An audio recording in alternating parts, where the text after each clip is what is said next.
Hey. Kitty, do you need something?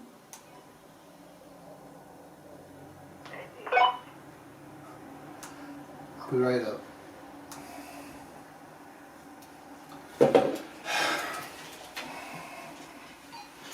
Turn this off, save power. Okay.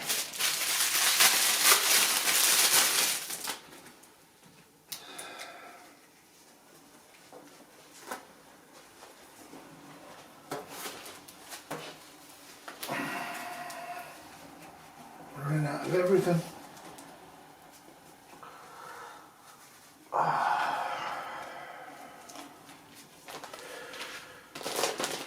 Glad I got these.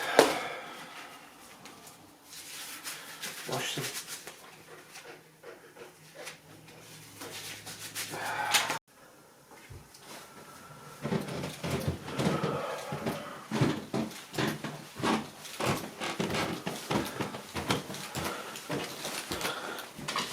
Hey kitty, what do you need, hon? What do you need? Hey honey, you got your mask on? Yeah. What do you need? Just turn some water. Alrighty. Just wondering how Mum and Dad are doing. They're actually doing not bad. Your mum's still in bed, but your dad's coping and I keep popping around there. Do you need the washroom or anything? No. Alright, so I don't have to carry you to the toilet, that's good. Now, I left you out the tablets, so you had your Tylenol? You had them already, right? Yeah. Alright. You get any nausea or vomiting that's worse now I've started you on antibiotics? No. Ampicillin and ceftriaxone is all I have. Alright, honey. Okay. There you go. Just gonna lift you forward, okay? Ready? 1, 2, 3. There you go. Get your pillows all side out.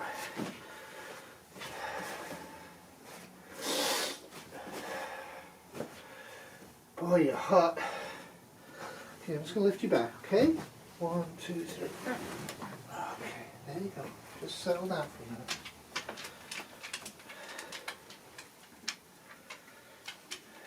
How much water do you want? Just a little bit. Alright. Just a cup then. You can hold it? There you Yeah, go. this is what I have to put in my mouth. I know. Just flip it back up if you have to cough.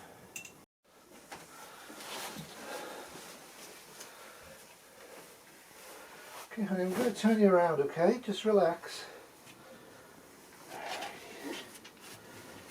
Okay, put your knee over there. Okay, I'm just going to roll you a bit, okay? Alright, just relax. Just turn the sheets are a godsend.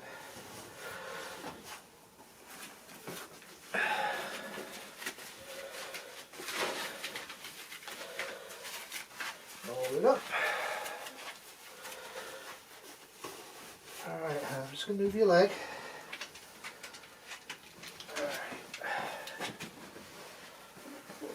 I know, it won't be long, this will make you feel better. Okay, you're going to feel a bit of a bump. There we go, a bit of a bump.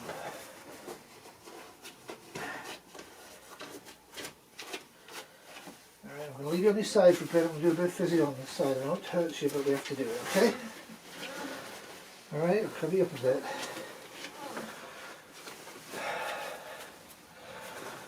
Oh, I'm getting sick of doing laundry, so you have to get yourself well soon, okay? Now, your lungs, this is not the bottom of the lung, this is not the top of the lung. The bottom of the lung is there, and it goes this way. So what I'm going to start doing is I'm going to gently cup my hands, starting at the actual base, which is actually the back of the back. I'm going to do this for a few minutes, okay? You alright? Not too painful, is it? Okay, can you cope with this? Anything coming up? No? Okay. So I'm going to do that systemically next time I come for about 5 minutes, but you need a bit of rest here, I think.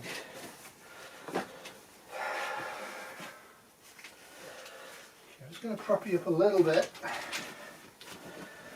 So using the pillow that's already there, just so you can get your drainage going, okay? Alright? Okay, are you okay taking off the mask when I leave? Yeah. Alrighty. So on the way out, I have a bin with a plastic bag in it, and I just dropped the laundry in. So one of the first things I'm going to take off are the gloves. These are gardening gloves, better than nothing, and I've run out of normal gloves. So gently, you don't want to fly anything around. You put that there. Then I'm going to have some lubricant, wash my hands. Once I've washed the hands and I've left the room, I then take the mask off. So 2 bins, one inside, one outside. The one outside I'm going to use for this. This is going to be strictly tied and disposable. We're getting tired of this. I haven't talked about toileting. The pads that I use, the brown pads, you can actually, they're fairly absorbable and they won't spread into the bed. So if Kitty's peed or pooed, I clean her up using those pads and wipes, which I've still got a good supply of. But generally speaking, with a lot of help, I'm able to get her to the washroom, which is right by her door. So I consider this to be a dirty washroom, so when I go in here I wear gloves and a mask. So I'm gloved and masked, I sort Kitty out in there, and then wearing the same glove and mask I come, get her in the toilet, get her back in there. The only difference is I keep the glove and the mask on and I come here because I need to flush the toilet, right? Got a plentiful supply of water from the spring, so this is actually a little jug, but usually I generally use Epsom salt jugs.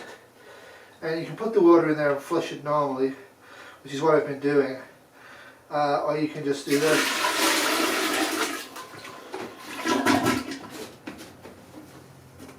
Flush. So we've had no mains water for a while and there's no electricity for going on 9-10 days now. Kitty's parents have no electricity or running water either, so I'm getting 5-gallon buckets from the streams and bringing them in the house so we can flush and stuff, and thank goodness they're a lot better. But Kitty's got me worried. So I'm not using this too much because power, but I'll use it to show you what I'm doing here. So with the laundry, I have the spin version as well, which I use for feces and outside in the garage.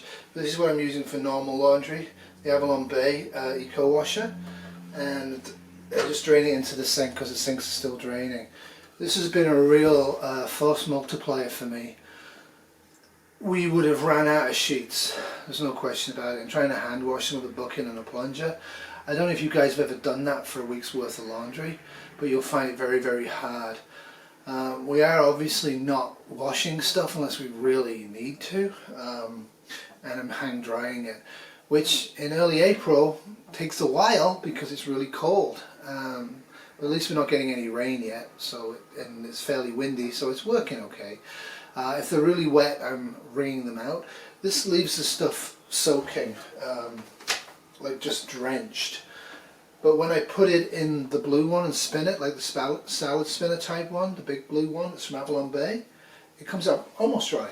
And when I'm not using that, because I'm using that one only for feces and urine, I actually just take these out and hand wring them, just like people used to, and then hang them up on the line outside.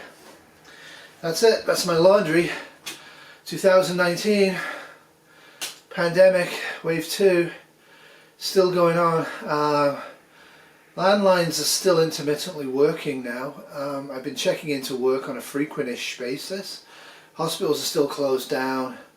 The voluntary healthcare system, the group set up to form community nursing, is kind of working sporadically. Government's letting everybody know, depending on your postal code, when the trucks are coming around to pick up bodies. I don't go out much, but you can see people just on the sidewalks on collection day in sheets and in blankets or whatever they've got. This is going to affect people's minds for a long time. It's just horrible. We're doing okay for food. The rocket stove's still working just fine. I also got the big grill from BioLite, but I don't really use that. I haven't really needed to boil water. I'll show you why. So I just get the 5-gallon buckets, put them on a wheelbarrow, bring them up from the creek and the ponds, filter them in the garage with micro towels, and then take the water and put it through the Berkey. The black filters in the top last for 10 years. I got white filters in the bottom, last about a year and a half, very heavy metals. The water coming out of this is drinkable and actually doesn't taste that bad. I'm mostly taking all of the water except for flushing. I have toilets from a running creek that doesn't actually travel through any industrial areas or agricultural areas and starts off in the forest to the south of us and then comes down. Further down the stream it'd be really heavily contaminated with petroleum and junk, so I'm trying to keep hydrated. I'm considering putting myself on antibiotics. I don't know if that's going to do any good or not. We've used all the Tamiflu I stored up, which was 4 weeks worth for one adult, what between her parents and Kitty herself. Pharmacies are closed, shops are closed, traffic's fairly heavy right now out there, but it's mostly just the police and a few army trucks going by. The central police station for York Region's down there, and there's a lot of activity going on, like a lot of activity. But I'm just staying out of it. I'm not going to collect food anymore. I kind of did for a few days, going down to the church sites that set up for MREs. But they're really horrible MREs, and they didn't have any vegan ones, and I don't need them. And to be honest with you, people haven't got eyes on me. People haven't got eyes on anybody. They're just holed up in their homes, scavenging what they can from their homes. Neighbours are helping out where they can and going to the churches that the government's using as distribution points. I still haven't lost as much weight as I thought I would. One of the problems with having supplies is, like you say, I'll grit down, I'll ration my supplies so I don't stand out as being the fat guy. Easier said than done. I'm quite depressed. We've lost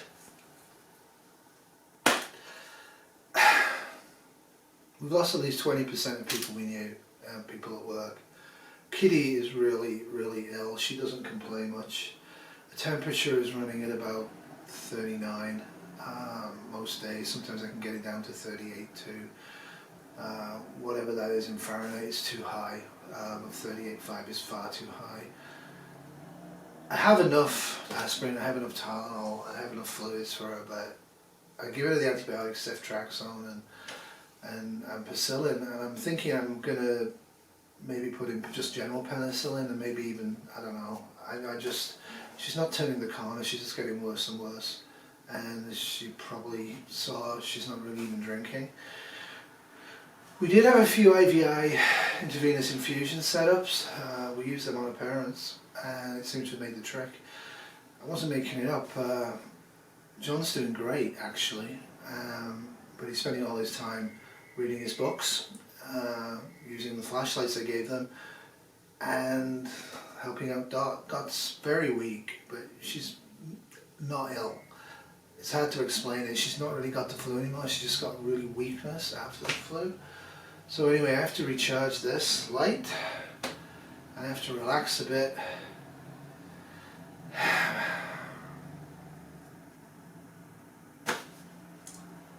Take care of that.